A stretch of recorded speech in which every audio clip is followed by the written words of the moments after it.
butterfly among moths. What can a schizophrenic do when his delusions come true? Years pass, but his delusions come back.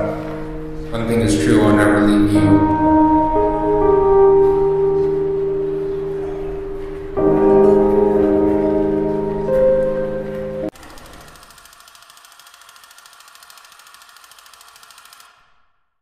Warning, this video is not based in reality, purely delusional perspective on our already man-made planet.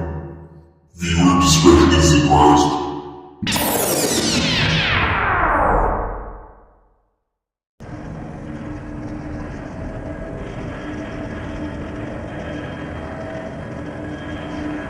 I know it's tough to watch. I saw it this morning, it made me sick to my stomach, but the video shows the chopper flying close to and above the Twin Towers right after they were hit.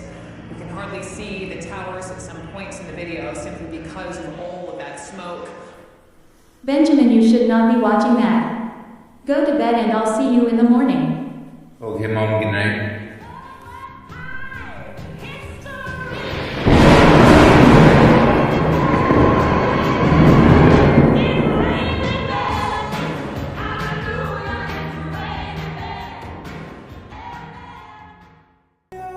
I can't believe she ghosted me. Maybe with time I can bring her back. Check out my progress in turning the phone unsolvable.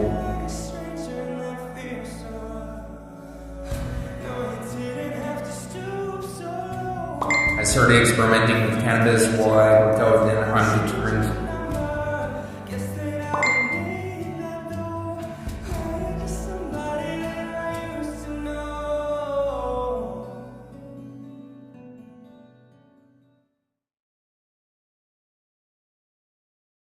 What's your emergency?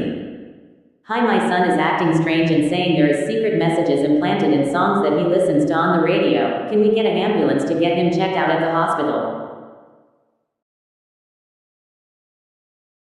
And how I came to realize that the delusions were in fact delusions and not actually reality as what I thought it was. It all started when I was about 20 years old, I guess. I started having delusions that music had secret messages implanted into them for me to decode and figure out what the true message of the music video is. Now that I've recovered from my delusion, I see that's not true. And when I was delusional, I would have never guessed that people would die before I ever was right about the delusion in the first place. My delusions were heavily based on the music industry and how they plant messages for us to consume. Once the delusion started for me when I was going through a first breakup with a person that I liked a lot, but it didn't work out that way. And then in 11, that song, Somebody That I Used to Know, came out. And I thought that song was specifically to guide me in a certain path or direction. And then as more and more songs came out on the alternative music part, it really affected my judgment and it affected the way I carried myself around other people. So delusion is just a fixed false belief that isn't based in reality, and how it changed my perspective. And now I'm a lot more accepting of people, but severe delusions. This was when I was in the hospital being diagnosed. While I was experiencing the thought broadcasting delusion, I started to experience what I like to call mental Tourette's. Like, my mind would be constantly thinking of the most absurd things or cussing and swearing like out of control with that. I'm trying to censor my mind while thinking, so I can't think clearly. One thing I realized is that in order to think clearly, you have to risk being offensive. But the mindset I was in, I thought my mind was being broadcast to the public, so I was trying to suppress the negative thoughts or judgments I may have had and correct it, but it didn't always leave me in a good place because my guard was down. I was trying to see the best in everyone and not offend anyone with my own thoughts, even though no one could hear them in the first place. Since then, I don't experience that delusion anymore, and I'm grateful that I've had the therapy I had. It's changed my life, and I'm grounded in reality again. And one thing when I was really ill is I put my family through hell, because a lot of the time they just didn't understand what I was thinking at the time, and I thought they were, so it was really not a fun situation to be in. And it's insanity. There's no way to sugarcoat it. Like, once you develop schizophrenia, any logical sense that you try to explain what you experience won't make sense to the general public. How did I realize that my diagnosis was correct and coming to terms with my diagnosis? When I was first in the psych ward, it's a little... Obviously, I wasn't in the right mind, and I wasn't really sure what was happening in my life.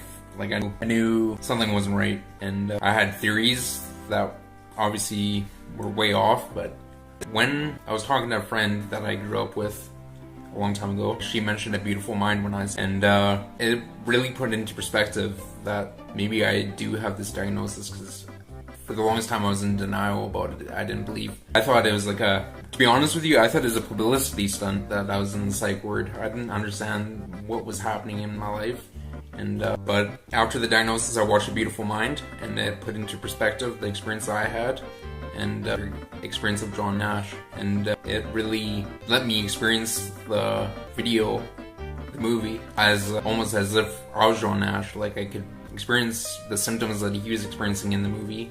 I didn't hallucinate, I didn't see anyone that wasn't there, but Big Brother and stuff like that, like someone watching over me, I could definitely relate to. I thought I was being inspired on by cameras. And also just educating myself on schizophrenia. The more I researched about it, and I was in the wrong with what I thought was true. And everyone wasn't against me. They weren't trying to pull one over on me as I kind of thought it. But they were telling me the truth, which I respect. I always want the truth, but it's almost like I was in denial, or I was experiencing delusions, which is a fixed, firm, false belief. But I've been on so many different antipsychotic medications that I can't name them all off the top of my head. Because when I was originally being in the psych ward, they tried me on a lot of different medications over the years, and most of them did not help until I found the proper medication with the few side effects. Okay, so first of all, I want to talk about my relationship with antipsychotics after being prescribed it from the doctor. So when I originally came out of the psych ward, I was on an order to comply with treatment in the community, and I did. And if I did not show up for my medication to get my injections, the police would take me back to the psych ward, which only happened once over my lifetime, but it's not likely to happen again. So when I first started taking medication, I really did not want to take it, and I had some bad side effects with other medications, so I didn't think it was helping me at the time. But now I realize that all it was doing was narrowing down to find the right chemistry in the medication to balance out my mind. 2 weeks I'd have to go to the clinic and get an injection. It'd either be in the shoulder or the butt, and I always chose the shoulder just because that's more comfortable for me. And I'm also sure some antipsychotic medication did do some harm, but I'm glad I'm not on that medication anymore. So I do have proper medication that treats my schizophrenia and delusions without many side effects.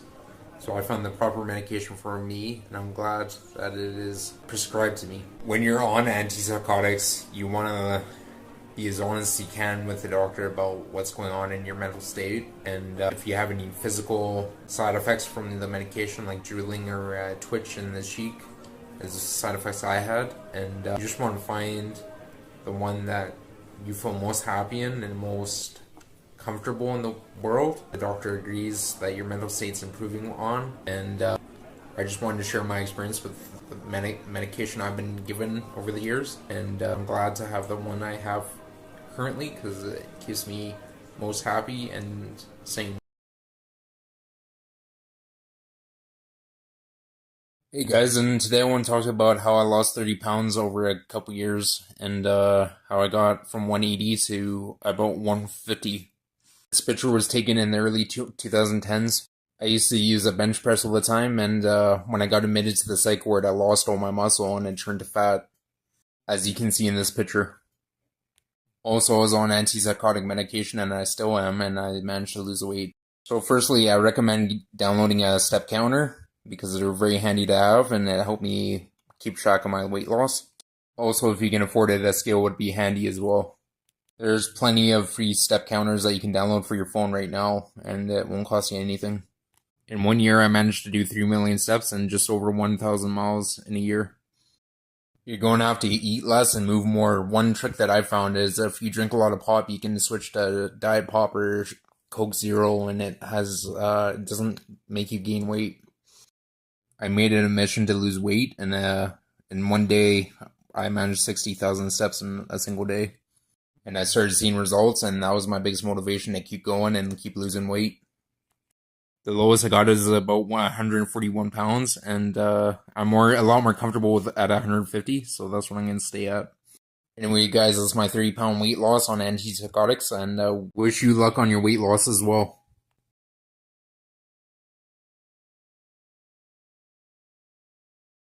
There will come a time in your life that you will think back and realize that your life is passing by and you're stuck.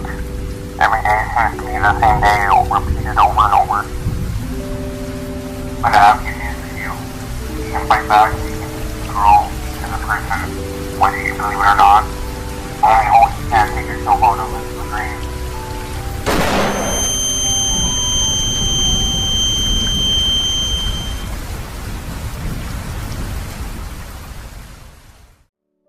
Hello, friend.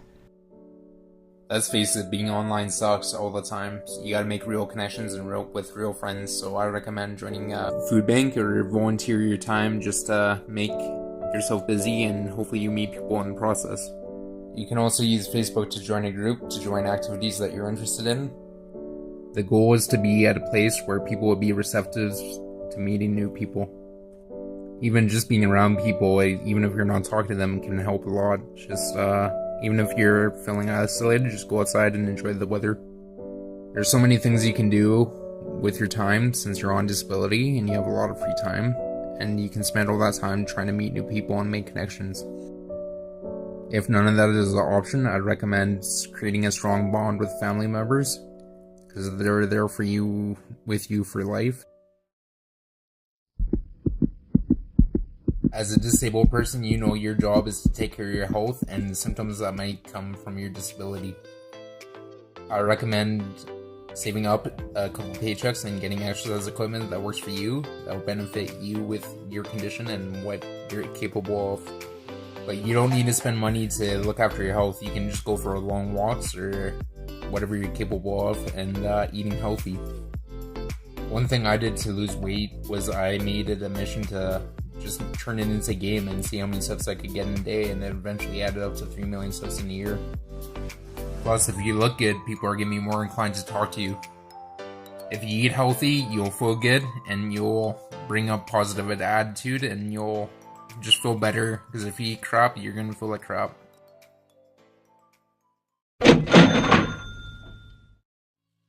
If you're on disability and you're low income and you can't work, I recommend living below your means, just because that means every month you'll be making progress to get further ahead in life. And with the excess, I would invest in the stock market just to play it safe. Also keep an eye out on your country's benefits for disabled people, because there might be housing benefits or retirement benefits that you're not even aware of, and they can serve you long term and benefit you for a good purpose. I'm really bad at spending money, but if you have someone that you can trust and that is a family member that will help you save or motivate you, that would be amazing. Remember, it's not how much you make that determines the success, it's how much you keep.